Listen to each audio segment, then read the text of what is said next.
Alors bonjour à tous, une partie captivante jouée par Marc-Andrea Morezzi, le jeune Français de 16 ans qui a obtenu récemment le titre de champion du monde junior. Et il affronte, dans le tournoi du Tata Steel, à la 6e ronde, un joueur particulièrement surveillé, Niemann, particulièrement surveillé depuis que, notamment Carlsen, l'avait accusé de tricherie. Alors on va voir ce que ça va donner dans cette partie. Donc dans cette partie, Niemann a les blancs et il ouvre avec le pion roi, E4. Morezzi répond par la symétrie, E5. Cavalier F3 en attaque, le pion central, cavalier C6 en défense, c'est classique, et fou C4. On se dirige vers une partie italienne avec le fou en C4 qui pointe la faiblesse du pion en F7. Cavalier F6, la défense des deux cavaliers. On contre-attaque sur le pion de 4, D3 en défend. Et là, Marc-Andrea Morezzi va jouer un coup qui me paraissait douteux. Il va jouer la poussée D5. Alors qu'habituellement, dans cette position, les noirs ont tendance à sortir le fou en E7 ou en C5 pour préparer le roc et impliquer le fou. Alors pourquoi c'est douteux? Parce qu'en réalité, D5, ça paraît tout à fait logique, cette poussée en D5. Ça libère le fou C8, ça attaque le fou C4, ça attaque deux fois le pion en E4, donc, et les noirs mettent un duo de pions centraux, donc ça paraît très logique. C'est très, très sain, normalement, de faire cela. Le problème, ça va être la défense du pion E5. Ce sont des problèmes très concrets. Regardez, après la prise, le cavalier reprend, et les blancs font très vite petit roc. Très vite petit roc pour que la tour en ait faim. Et c'est ça l'intérêt, parce qu'on dit souvent que le petit roc a pour but d'abriter le roi. C'est vrai, oui, mais il y a un deuxième intérêt, celui de pouvoir impliquer la tour en combat.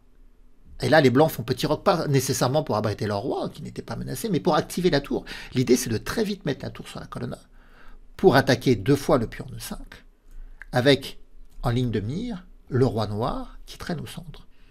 Donc là, les noirs ont obtenu un avantage d'espace, oui, c'est vrai, notamment avec la présence du pion E5 au centre, mais les blancs se développent rapidement et vont attaquer le pion E5. Et les noirs, c'est pas si facile de pouvoir le défendre. Là, ils ont joué fou E7 pour préparer petit roc, mais voyez, après tour 1, comment faire pour défendre le pion E5?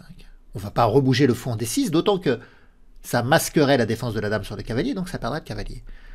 Si on commence à jouer fou F6, le clouage du pion E5 permettrait de jouer D4 et d'aller détruire le centre noir. Certainement avec intérêt pour les blancs qui sont mieux développés. Si les noirs jouent F6, et c'est ce qui se passe dans la partie, F6 est joué, mais ça n'empêche pas le coup D4. Donc ici, Marc-Andrea Morezzi joue cavalier B6 et fou B5. Et on voit que les noirs sont un peu en difficulté quand même. Le cavalier C6 est cloué, on attaque trois fois ici le pion E5, même si je n'ignore pas que si le pion D va prendre en E5, il est impossible d'échanger des dames. Et le roi noir traîne au centre. Les noirs ne sont pas à l'attaque, ils sont en position défensive dans cette position. Remarquez, c'est le lot de tout joueur avec les noirs. Normalement, c'est difficile de prendre l'initiative avec les noirs dès les premiers coups de l'ouverture. Ils ont un coup de moins quand même. Mais voilà, fou B5. Alors les noirs font petit roc. Et là, les blancs vont abîmer la structure de Marc-Andrea Morezzi. Donc Niemann abîme la structure de Marc-Andrea Morezzi en faisant fou prend cavalier, pion prend. Alors on voit la présence d'un pion isolé ici, de deux pions doublés isolés sur la colonne C, le pion en E5 qui est sous tension. Alors pourquoi Marc-Andrea Morezzi il accepte une dégradation structurelle?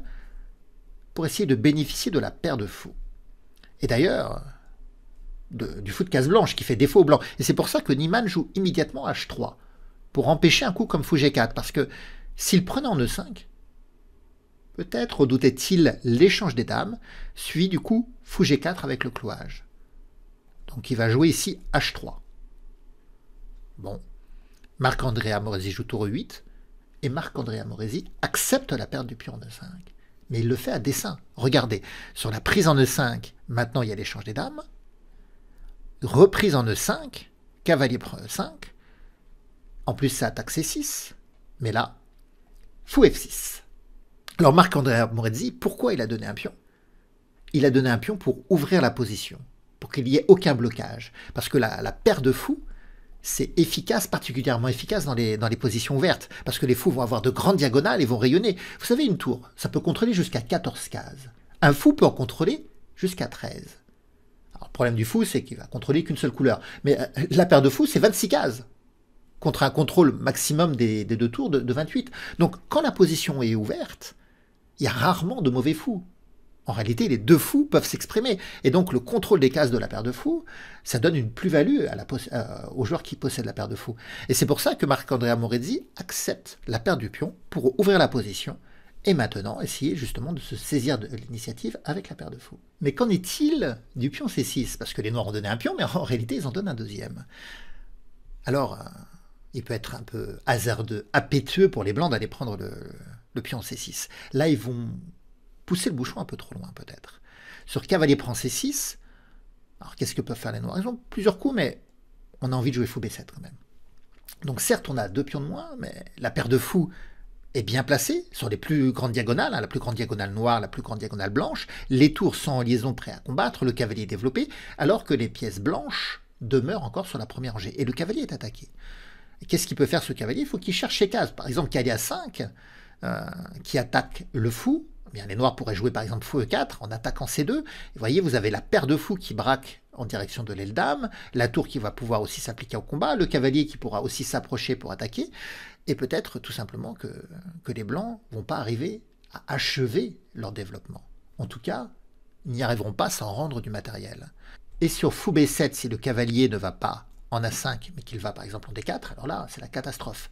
Tour D8 vient attaquer deux fois le cavalier qui est cloué, parce qu'il y a la tour D1 derrière, et pas question de protéger par C3, enfin on peut essayer de le faire, mais il y aura C5 qui viendra piquer le cavalier en fait, et toujours avec les problèmes de clouage. Et on voit que le jeu noir est développé de partout. Donc c'est pour ça que dans la position, Niemann, il comprend que c'est trop risqué d'aller prendre un deuxième pion. En fait, il préfère parvenir à digérer son pion d'avance. Parce que parfois, on peut être trop gourmand et mourir d'indigestion. Donc il n'est pas trop gourmand, surtout que le pion C6, c'est un pion doublé, il n'a pas tant de valeur que ça. Donc il préfère se replier en D3. Pour étanger en B2 d'ailleurs, pour que le fou C1 puisse se développer sans risquer la perte du pion B2. Les noirs jouent fou F5. Et là, Niemann y joue à 4. Pourquoi joue-t-il à 4? Peut-être veut-il déstabiliser le cavalier B6 par la poussée en A5, mais bon, le cavalier B6, ça lui permettrait de se projeter à l'attaque. Ou peut-être veut-il donner la case A3 pour sa tour? Je ne sais pas vraiment. Peut-être que vous avez des idées et vous pouvez me les signaler dans les commentaires. Toujours est-il que Marc-André Amorezi va prendre les devants de cette poussée, de cette éventuelle poussée en A5, et il joue cavalier C4, qui va doubler les attaques sur B2, protéger deux fois, certes, mais le cavalier D3 peut être éliminé à tout moment par le fou de case blanche. Et donc là, Niemann il joue cavalier D2. Et ça va provoquer la récupération du pion de Marc-André Amorezi, au prix de la paire de fous. Ça va casser sa paire de fous. Il fait cavalier prend cavalier. Et après, fou prend, ce qui se produit dans la partie. Marc-André Amorezi va éliminer le cavalier pour gagner le pion B2. Alors, Niemann, il aurait pu reprendre le cavalier de la tour. Comme ça, même après fou prend cavalier, il peut reprendre du pion pour que la tour défende, ou même de la tour puisque le fou défend.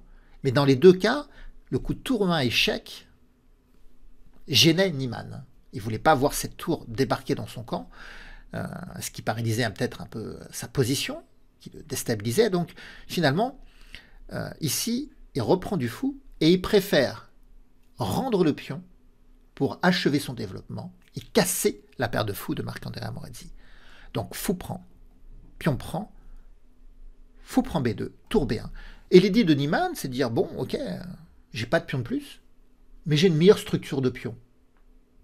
Donc c'est un petit avantage un peu stable dans cette finale. Pourquoi il a une meilleure structure de pion? Parce qu'en réalité, les blancs, ils ont deux faiblesses avec deux pions isolés, mais les noirs, ils en ont trois. Trois faiblesses, avec trois pions isolés, dont deux doublés. Donc, si les pions, ces faiblesses de pions, se font éliminer à l'aile dame et au centre, bah, il restera une majorité saine de 3 pions contre 2 à l'aile roi pour Niemann. Donc c'est ce que cherche Niemann en fait, il cherche à jouer une meilleure structure de pions. Mais le trait est Amorezi, il joue fou D4, il pointe F2, roi F1, tour F8, attaque F2 deux fois, donc F3, tour D8, tour DC1, attaque un des pions doublés, C5, tour B7, attaque C7, attaque A7, tour F7, et là, Niemann, il se précipite, il prend le pion d'A7. Il prend le pion d'A7, mais ce faisant, Alors il le prend parce que ça libère un pion A, un pion passé A, maintenant qui rêve d'avancer pour aller à la promotion. Mais ce faisant, en mettant la tour A7, il vient dans le viseur du fou. Ce qui permet à Marc-Andrea Moresi de jouer C4 en libérant le fou avec Guintan qui attaque la tour. Donc le pion C4, il est tabou, il ne peut pas être éliminé. C'est pourquoi Niemann, ici, il a fait une imprécision. Qu'aurait-il dû jouer ici? Alors je vous invite à mettre la vidéo sur pause pour essayer de trouver un meilleur coup que tour prend A7. Un coup plus précis. Allez, à tout de suite. Vous avez trouvé?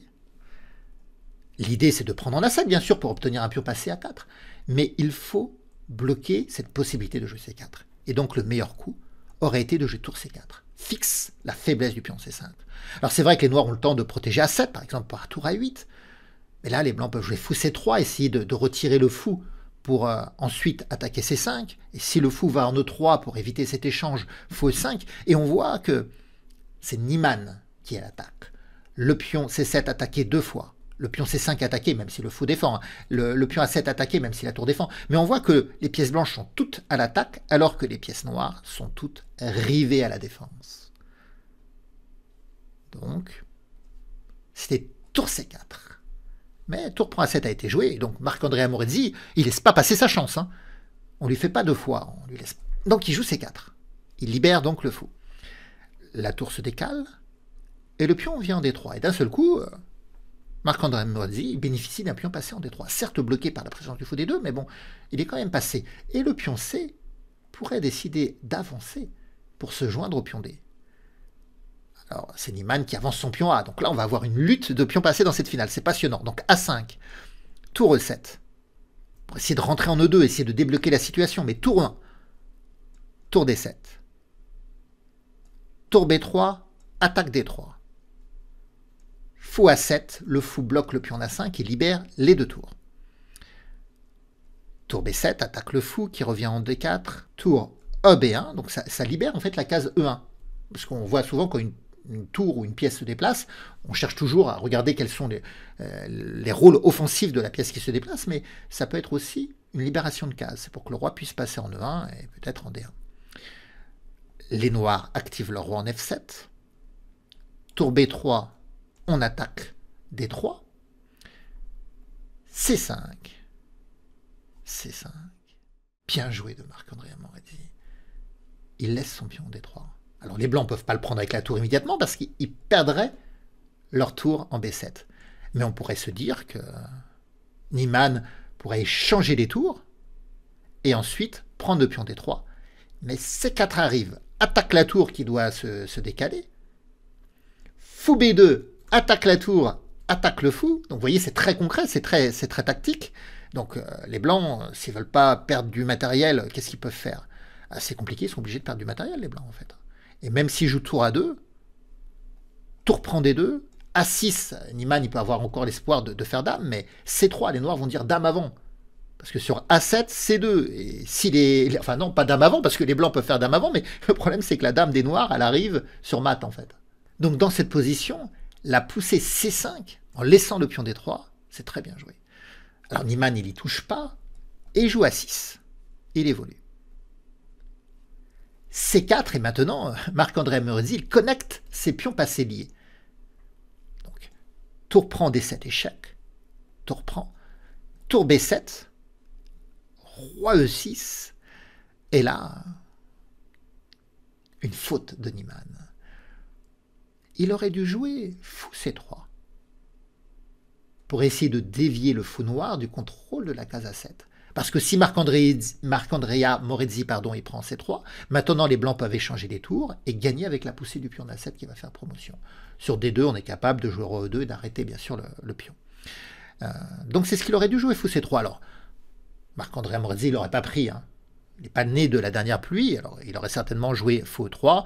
Les blancs auraient pu jouer roi E1 pour accéder à la case D1 et essayer de bloquer. Voilà. Mais vous allez voir que Niemann, il va essayer de provoquer cette position, mais en ayant échangé les tours. Mais en ayant échangé les tours, en réalité, ça va rendre le pion A très vulnérable, parce que la tour blanche ne pourra plus être garante de ce pion A. Regardez ce qui se passe. Niemann, lui, il échange les tours d'abord. tour prend, roi prend. Et là, il joue fou C3 pour dévier le fou noir et d'avancer, mais Moredzi, donc, il joue fou E3. Et le problème, c'est que le pion A, maintenant, il va être éliminé par l'arrivée du roi noir. Pas question d'ailleurs pour avancer, hein, le fou contrôle la case A7. Donc Niemann essaye de prendre le pion en G7, mais roi C6, le roi tranquillement va éliminer le pion A. Fou C3, roi B6. Et ça ne serait pas produit si les tours avaient été encore présentes sur l'échiquier. Donc maintenant Niemann, il sait que le pion A est condamné, que le roi va ensuite venir aider au déblocage des pions passés liés. Donc la dernière cartouche de Niemann, c'est d'utiliser ces 3 pions ici. Sa majorité de 3 contre 1. Mais il ne peut pas jouer F4 tout de suite parce que le fou prend. Donc il joue G3. Roi prend A6, F4, roi B5, F5, roi A4, F6, roi B3 attaque le fou, F7 menace dame, mais fou C5 vient contrôler la case de promotion. Donc, le fou recule en D2, C3. Et là, roi E1. En réalité, il n'y a pas de moyen maintenant d'empêcher qu'il y ait un pion noir qui aille à dame. Donc Niemann, il se dit qu'après roi E1, après tout, sur pion prend, roi prend, il va essayer de contrôler la case D1, il attaquera le pion, et il va essayer, avec ses 3 pions contraints, de mener encore combat à l'aile roi. Il veut tirer encore, en faisant croire qu'il a encore des cartouches, mais ça ne va pas suffire. D'ailleurs, Marc-André Moredzi, il ne prend pas le fou tout de suite. Il joue roi C2, il veut prendre le fou dans de meilleures conditions. Bon, alors, là, de toute façon, si le fou bouge, il va y avoir la poussée du pion D2, si le fou prend, le pion reprend, et il y aura dame après. Donc, fou prend C3, roi prend, et roi D1. Pion D2, G4, le pion avance, H6, bien joué, H4, fou F8, bien joué. Maintenant, ce que veut faire Marc-André Moredzi, c'est mettre en Zugzwang Niemann, c'est-à-dire le contraindre à jouer un coup perdant. Vous allez comprendre. Ici, H5 a été joué. Et donc, Marc-André Moredzi joue fou G7 et abandon. Abandon parce que qu'est-ce que peuvent faire les blancs? Si le roi bouge, le roi noir vient en C2 et la promotion est assurée. Et si le roi bouge pas et qu'il y a G5, eh bien le pion noir prend tout simplement. Le fou assurera le contrôle des cases F8 et H6 et le pion noir en G5 ira à dame. Alors je reviens un petit peu. Si c'est pas H5 qui avait été joué, mais si ça avait été G5, eh bien le bon coup pour Marc-André Moredzi aurait été de jouer H5. Et là c'est pareil. Sur G6, le fou noir, en fait, il bloque tout. Donc, soit les pions avancent et seront éliminés, soit le roi doit bouger. Si le roi bouge, c'est toujours pareil, le roi vient en C2. Et si les pions avancent, ils se font éliminer. Et tôt ou tard, le roi blanc sera obligé de bouger, roi C2, et on fera dame. Donc, une belle partie un beau combat entre Niemann et Marc-André Moredzi, où le français s'est imposé. Alors, j'espère que vous avez apprécié cette partie. Vous pouvez me laisser des pouces, des commentaires, soutenir la chaîne, et puis on se retrouvera bientôt pour de nouvelles aventures. Au revoir à tous!